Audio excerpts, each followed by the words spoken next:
Let's go through Haryana first. Haryana party-wise and seat share at the moment. Remember, this was a state which last time was swept. 10 seats out of 10 went to the NDA.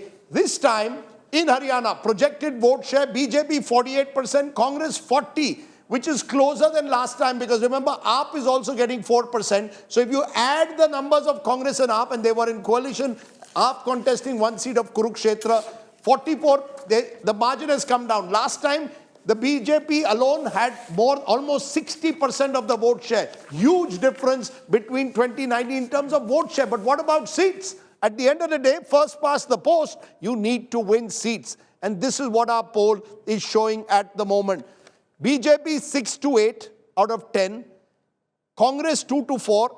AAP not winning. JJP not winning. We've got an expert here in Preeti who tracks her home state very closely. Preeti, are you surprised with this? 2 to 4, again, much like Bihar, Jharkhand, India Alliance, getting a bit of crumbs but not getting the major chunk of the seats? No, I'm not surprised because my number itself was about 2 or 3 for the Congress and the alliance there. What's interesting is if you look at the fine print, the INLD, so the percentage it gets, it's practically taking that percentage away from the India Alliance, which is the Aam Aadmi Party, Congress combined in the state of Haryana.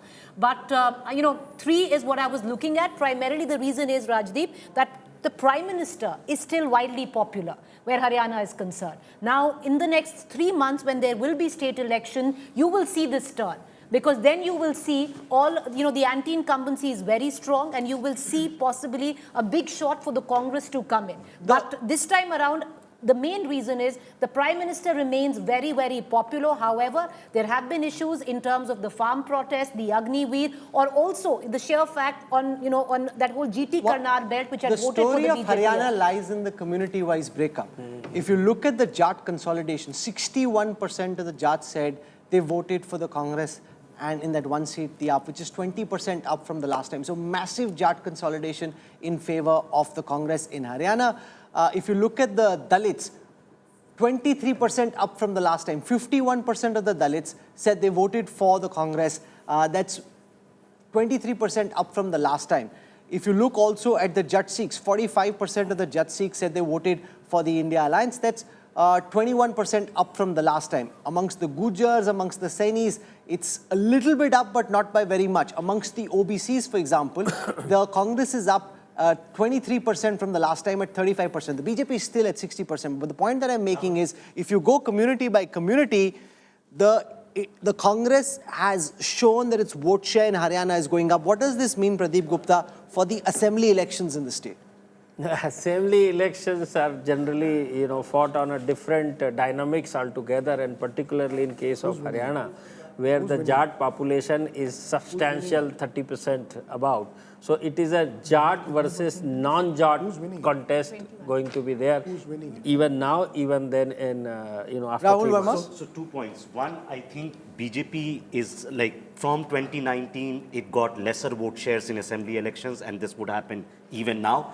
Their vote shares have come down substantially. And second, the reason there is a Jat consolidation happening because both INLD and JJP has collapsed. The combined vote share of INLD and JJP is now just 5%. Actually the story in a way, out of all the states is simply this. There are 3 states where the BJP's vote share is over 55%.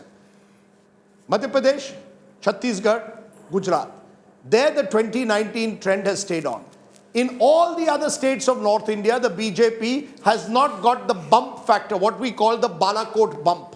Some called it the Balakot bump. What you've seen in some of these states is what I would call a normal election, where you're having caste consolidation taking place, shifting caste alignments. You're seeing, the Jats in Haryana, you're seeing within the Meenas in Rajasthan, you're seeing change. But because there is the Modi factor, and we don't know how much that gives you, it gives you 5%, it gives you 10% in some states, Haryana will be competitive. What is very clear from these numbers, Haryana Vidhan Sabha will be an extremely competitive election. Rajdeep, the Modi factor is 13%.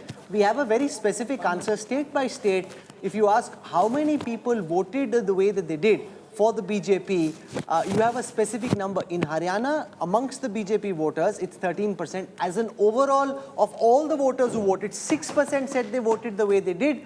because of Prime Minister Modi himself. So, see, that's what I was saying, that the Prime Minister is widely popular. The fine print of the caste is also interesting, Rajdeep, because for the first time, if you've seen a rise in the Dalit vote, and that's interesting because the Chamars, which are the Jatas, have always voted for the Congress. The the Chamars are the ones, and this time that number has risen. Because this is the first for the sure, Congress. because you take away the somehow Modi it factor, doesn't add you up. take away that 6%, and the BJP goes below the Congress AAP number. Absolutely. So that's why, you see, the challenge is, will the Congress and AAP remain together in a Haryana assembly election? If they do, they may have half a chance. If you like the video, do like, comment, share and subscribe.